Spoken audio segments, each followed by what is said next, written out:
서울 서초구 언덕 위에 자리한 장씨 가문의 저택은 겉보기에는 완벽한 고려함을 품고 있었다. 정교하게 손질된 정원, 검은 대리석으로 된 현관, 매일같이 인력을 투입해 윤기를 내는 바닥. 그러나 이 모든 화려함은 오래전부터 하나의 사실을 감추고 있었다. 이 집에는 웃음이 없었다. 아니, 정확히 말하면 웃음뿐 아니라 어떤 따뜻한 소리도 사라져 있었다. 장도현은 이 저택의 주인이며 대한민국 상위 5대 금융 부동산 기업 중 하나인 경호그룹의 젊은 CEO였다. 30세 나이에 회장 자리를 승계받고 글로벌 확장을 이끌어낸 인물이었지만 그의 집에서는 어떤 권력도 명예도 성공도 의미를 잃었다. 집안 어딘가에서 다시 시작된 울음소리가 그의 마음을 짓누르고 있었다. 민준아, 제발 울지 마. 도현은 조심스럽게 아이의 방 문을 열었다. 검은 암막 커튼으로 가려진 창가를 지나 침대 모서리에 웅크리고 있는 작은 아이가 보였다. 장민준, 2살. 그러나 그 나이에 걸맞은 천진한 눈빛이나 호기심은 어디에도 없었다. 그는 울음을 참기 위해 떨리는 입술을 깨물고 있었고 주변을 경계하는 듯 온몸이 굳어 있었다. 도현이 다가가자 아이는 본능적으로 뒤로 물러났다. 작은 손을 들어 얼굴을 감싸며 몸을 웅크렸다. 그와 동시에 몸부림과 함께 터져나온 울음소리는 비명에 가까웠다. 아빠야, 아빠야, 민준아, 울지 않아도 돼. 그러나 민준은 이미 울음과 공포 속에 갇혀 있었다. 이런 일이 처음은 아니었다. 아내 설원이 세상을 떠난 이후 민준은 급격히 불안정해졌다. 전문가들은 반응성 애착장애의 가능성을 언급했지만 도현은 그 어떤 말보다 충격적인 진실을 깨달았다. 자신이 아이에게 다가갈수록 아이는 더 두려워했다. 그동안 도현은 수많은 사람을 고용했다. 국내 최정상 소아정신과 전문의 유명 유라발달 전문가, 외국인 보모들까지. 그러나 돌아오는 건 늘 같은 반응이었다. 죄송합니다, 회장님. 이 아이는 저희가 감당할 수 없습니다. 계속 물어요. 더 이상 일하기 어렵습니다. 정서적으로 너무 공격적입니다. 이미 17명의 보모가 그만두었고 마지막으로 남아있던 소아정신과 의사마저 아이에게 깊게 물린 뒤 떠났다. 저택의 직원들 역시 민준 근처에 가지 않으려고 했다. 도현은 민준을 끌어안으려고 손을 내밀었다. 그러나 아이는 그의 손목에 이를 까물었다. 놀라움보다 아픔보다 더 큰 감정이 도현을 덮쳤다. 실패가 암이었다. 그는 아버지로서 아무것도 해낼 수 없었다. 도련님, 피나요. 잠깐만요. 저택의 오래된 가정부공 아주머니가 뛰어와 도현의 손목을 감싸며 말했다. 이렇게 계속 가면 아무도 아이를 돌보지 않으려 할 거예요. 전문기관에 맡기는 건 어떠세요? 도현은 고개를 저었다. 안 돼요. 내가 지켜야 해요. 내가 이 아이 아빠잖아요. 그러나 그의 목소리는 다짐이라기보다 자신을 설득하려는 을조림에 가까웠다. 당일 오후, 새로운 계략직 직원이 저택에 들어왔다. 이름은 윤아린. 도현은 그녀와 마주칠 일도 드물었다. 저택 직원 대부분이 그렇듯이 그녀는 배경조사만 따로 마친 후 청소 업무를 돕기 위해 배치된 인력이었다. 그녀는 저녁 시간 아이의 방 앞을 지나며 멈췄다. 안에서 들리는 울음소리는 설명할 수 없는 무언가를 자극했다. 하리는 조심스레 직원들에게 물었다. 저기, 아이가 많이 아픈가요? 직원들은 입을 다물었다. 몰라도 돼. 가까이 가지마, 물려. 보모들도 다 도망갔어. 새로 들어온 사람이라면 더더욱 가까이 하지마. 그러나 하리는 문 앞에서 발걸음을 떼지 못했다. 그녀의 표정에는 이유를 알 수 없는 슬픔이 서려 있었다. 마치 민준의 울음이 그녀의 가슴 어딘가 깊은 곳을 건드리는 듯했다. 그날 밤, 저택은 폭우에 흔들리는 소리가 밤새 이어졌다. 직원들은 모두 잠든 새벽 2시, 복도에 다시 울음소리가 울렸다. 하리는 견딜 수 없었다. 그녀는 천천히, 아주 천천히 아이의 방 문을 열었다. 방은 어둡고 차가웠다. 민준은 침대 옆 구석에 웅크린 채 숨을 몰아쉬고 있었다.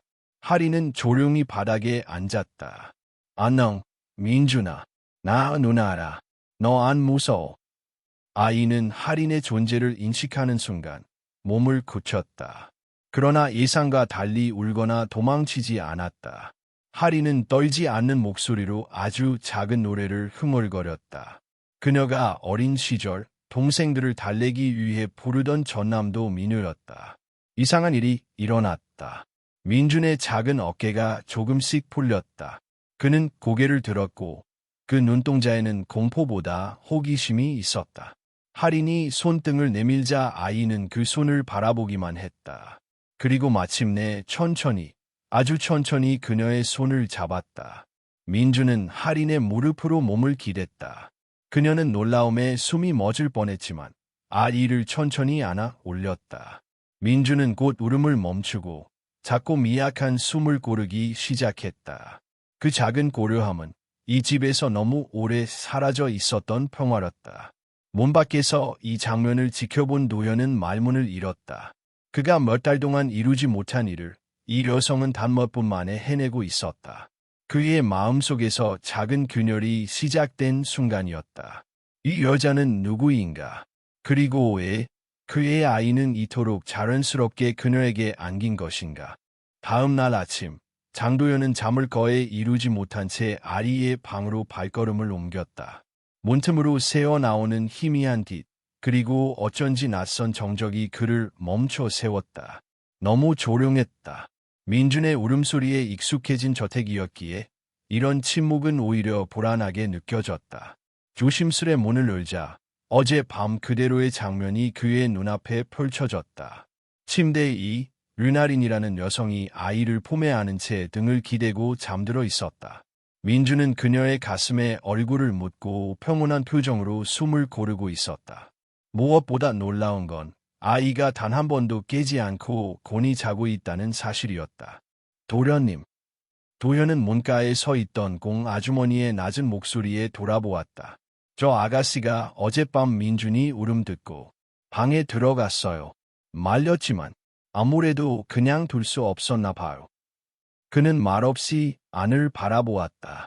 낯선 사람 앞에서도 이토록 편안하게 잠든 민준. 그 표정은 그가 아내를 잃기 전 마지막으로 본 아이의 웃는 얼굴과 닮아 있었다. 점심 무렵 도현은 유나린을 서재로 불렀다. 그녀는 단정한 유니폼 차림으로 조심스럽게 문을 열고 들어왔다. 죄송합니다, 회장님. 제 업무를 넘은 행동이었습니다. 징계가 있다면 그럴 필요 없습니다. 도현의 목소리는 뜻밖에도 차분했다. 오히려 궁금함이 묻어 있었다. 어떻게 아이를 그렇게 달랠 수 있었죠? 하리는 잠시 말없이 서 있었다가 고개를 숙이며 대답했다. 저도 잘 모르겠습니다. 그냥 그 아이가 울 때 마음이 너무 아팠어요. 마치 저 어릴 적 제 동생들 보는 것 같아서. 동생들이요? 네, 저는 전라도 광주 출신인데 부모님이 어릴 때 이혼하셔서 제가 어린 동생 셋을 돌봐야 했어요.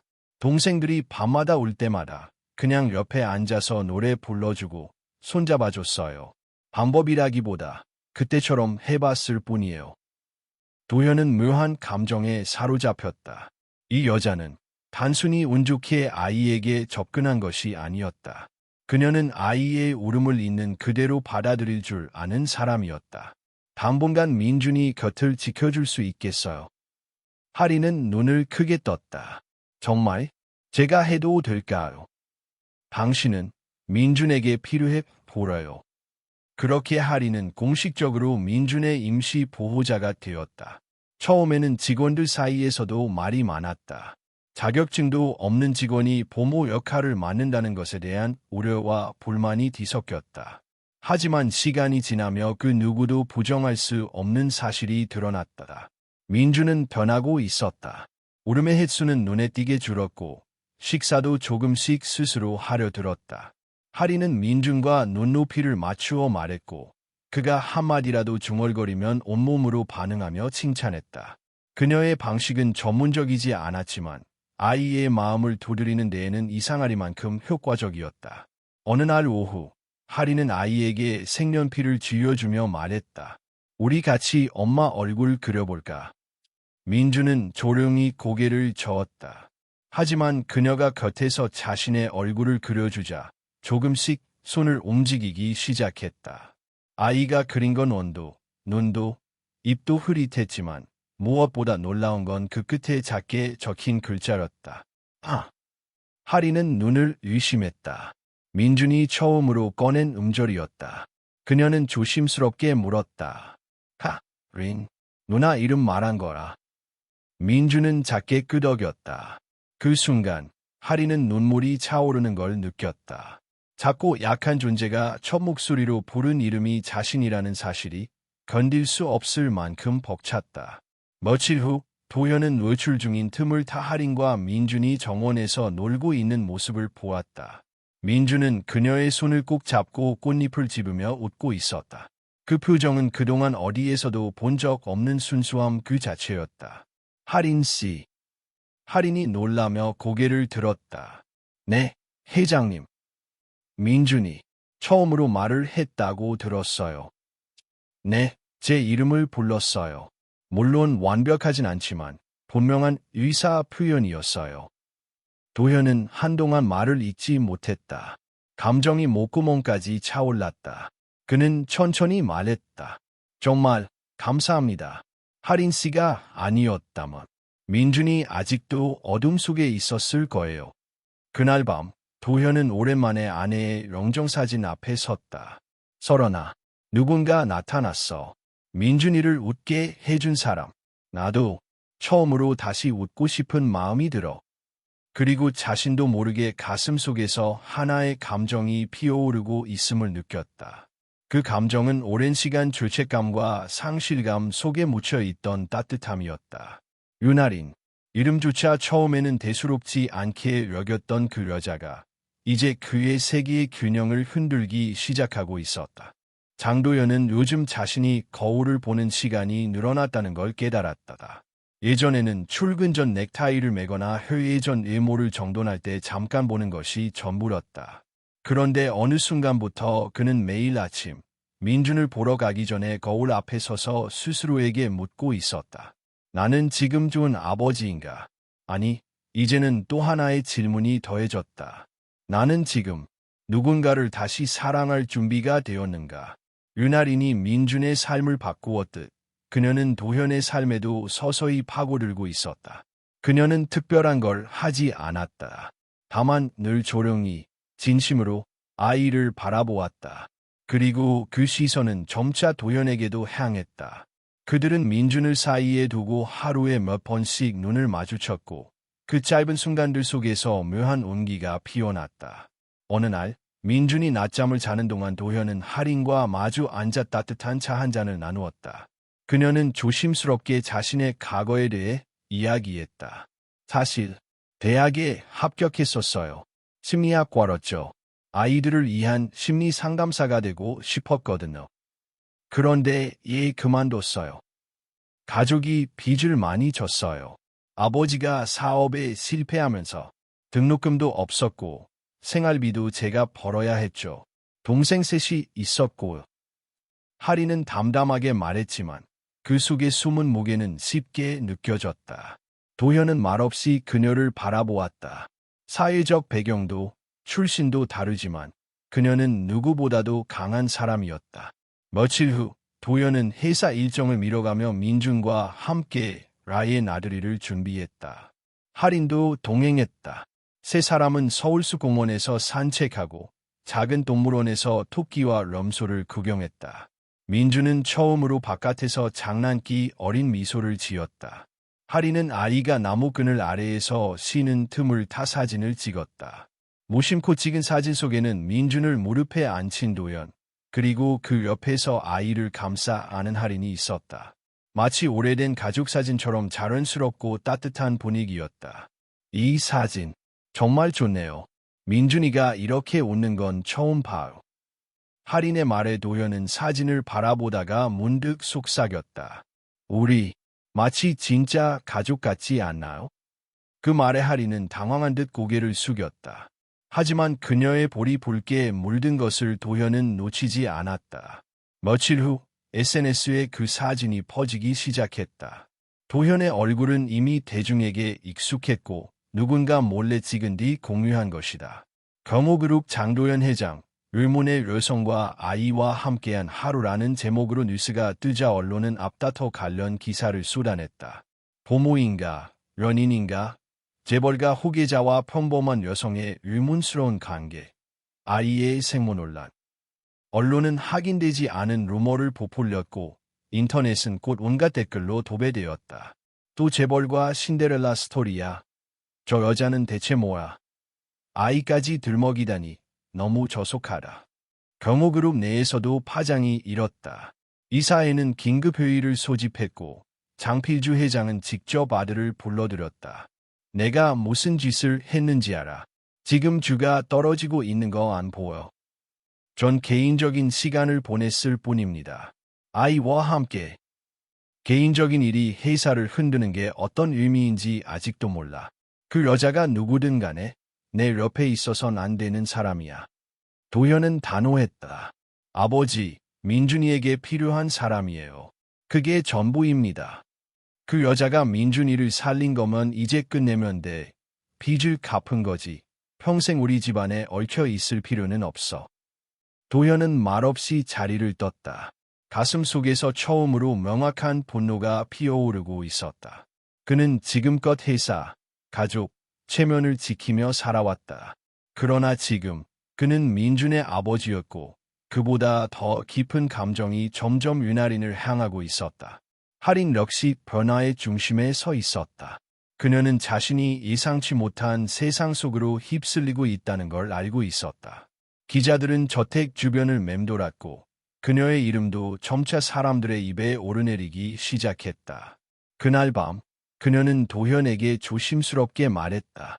혹시 제가 그만두는 게 좋을까요? 도현은 고개를 저었다. 아니요. 그럴 필요 없어요. 오히려 당신이 있어서 다행이라고 생각해요. 그는 한참을 망설이다 덧붙였다. 할인 씨가 아니었다면 나와 민준 둘 다 무너졌을 거예요. 할인은 그 말에 아무 말도 하지 못했다. 다만 조용히 고개를 숙였다. 그러나 그녀의 가슴속에서는 오랫동안 잊고 지냈던 따뜻한 감정이 천천히 피어오르고 있었다. 그리고 그녀 역시 알 수 있었다. 마음이 흔들리고 있다는 걸. 경호그룹의 공식 입장은 사생활에 대한 논평은 하지 않는다였다. 그러나 대중의 호기심과 언론의 집착은 그 입장 따위로 잠재워지지 않았다. 장도현과 윤아린, 그리고 장민준의 사진은 포털 사이트 실시간 검색어 상위를 장악했고 뉴스 헤드라인은 연일 그들의 관계를 추측하는 내용으로 도배되었다. 그 무렵 한 온라인 커뮤니티에 정체불명의 게시글이 올라왔다. 윤아린, 그 여자 예전 광주에 살았을 때 미혼모였던 거 아님. 짧은 글 하나가 파장을 일으켰다.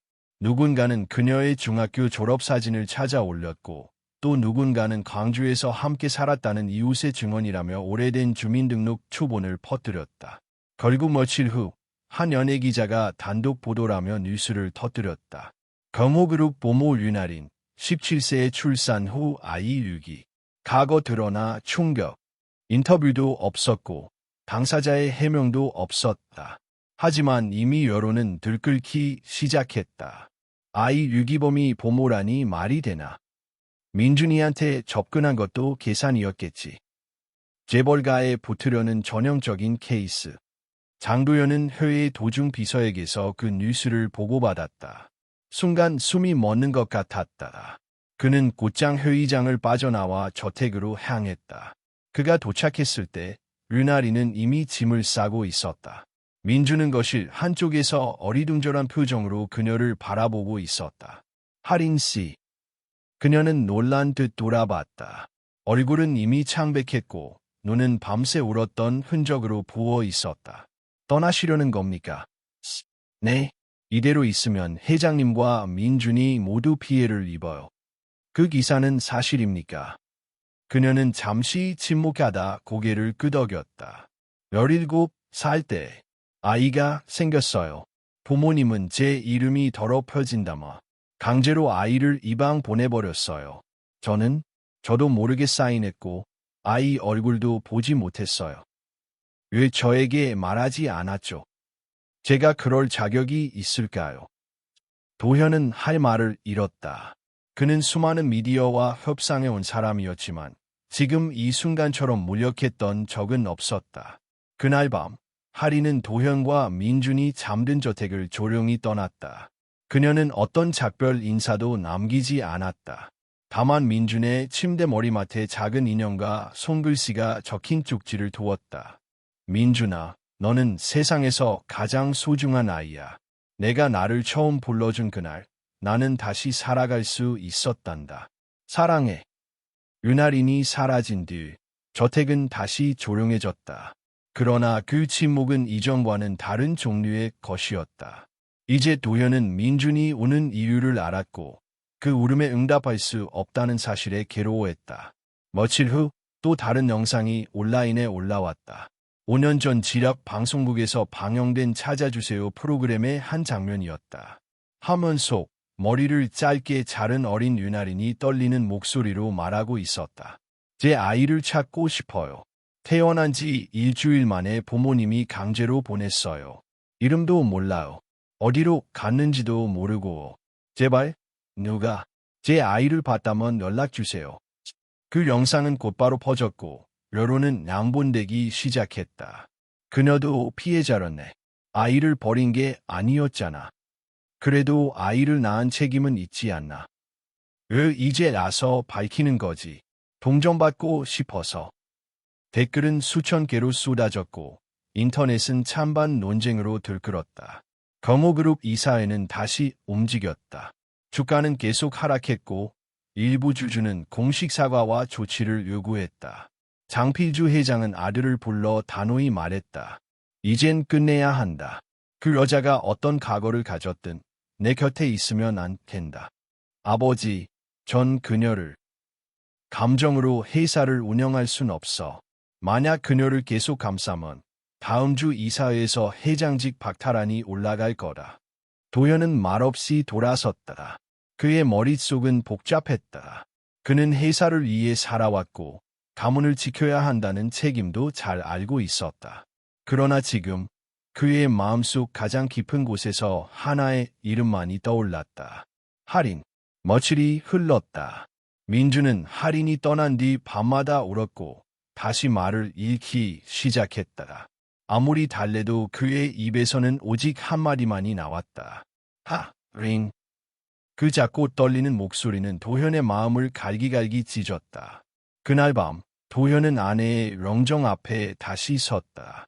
설원아, 나 이제 더 이상 회장도 아들도 아닌 척 못하겠어. 내 마음을 따르려 해 이번엔.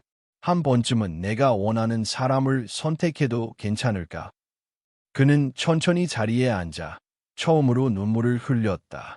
그 순간 저택의 한쪽 벽에 걸린 가족 사진이 흔들렸다. 그 사진 속에서 도현은 웃고 있었지만 이제는 안다. 그 웃음은 완전하지 않았다. 그리고 그는 결심했다. 세상이 뭐라 하든 회사가 뭐라 하든 그가 지켜야 할 건 정답이 아니라 진심이라는 것을. 윤아린이 저택을 떠난 지 열흘째 되는 날이었다. 장민주는 밤마다 울며 잠에서 깼고 낮에는 말이 없었다. 예전보다 더 깊은 침묵과 공포 속에 갇힌 듯했다. 장도현은 아이를 안아주고 책을 읽어주고 노래도 불러보았지만 민주는 더 이상 아버지의 품에서 안정을 찾지 못했다. 린, 엄마. 민준이 병원 응급실에서 정신을 잃기 전 마지막으로 남긴 말이었다. 유치원에서 미끄러져 머리를 부딪힌 사고였다. 다행히 큰 예상은 없었지만 아이는 병상에서 의식을 차리자마자 조용히 울음을 터뜨리며 할인의 이름만을 되뇌었다. 그 모습은 병원 간호사의 휴대폰에 담겼고 그녀는 자신의 SNS에 이렇게 썼다. 이 아이는 할인이라는 사람을 찾고 있어요.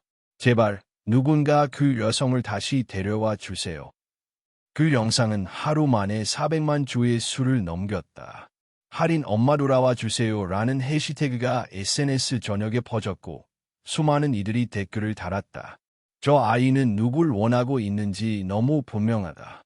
이제 그만 아이의 행복을 위해 움직여야 할 때다. 그녀를 비난했던 우리가 틀렸던 걸지도 몰라. 장도현 역시 그 영상을 수십 번 넘게 보았다. 아이의 눈물, 떨리는 손끝, 그리고 간절한 목소리. 더 이상 망설일 이유가 없었다. 그는 곧바로 차를 몰고 광주의 어느 오래된 골목으로 향했다. 할인이 머물던 하숙집 앞에서 그는 한참을 서성이다. 조용히 문을 두드렸다. 문이 열리자 피곤한 얼굴의 윤아린이 모습을 드러냈다. 그녀는 도현을 보는 순간 놀라움을 감추지 못했다.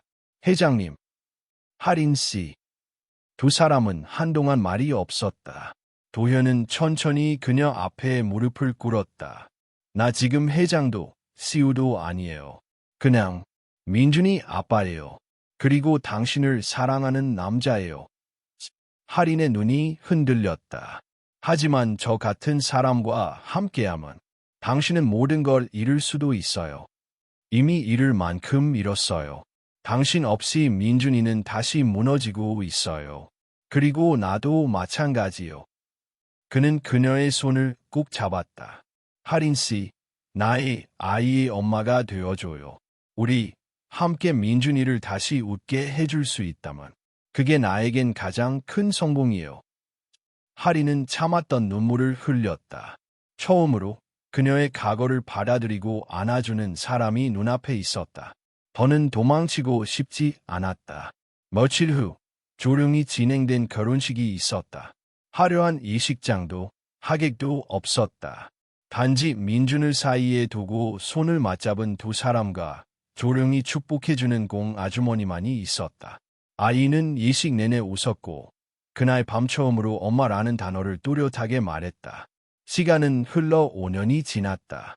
윤아리는 현재 마음의 달이라는 이름의 아동 트라우마 회복센터 대표로 활동하고 있었다.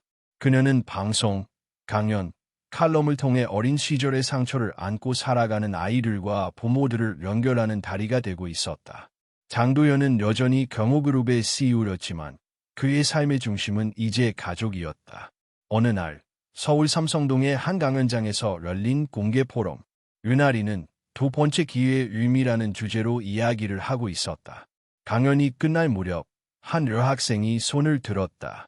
질문 있어요. 선생님은 과거에 아이를 놓았다고 들었어요. 지금도 후회하세요. 강연장 전체가 조용해졌다.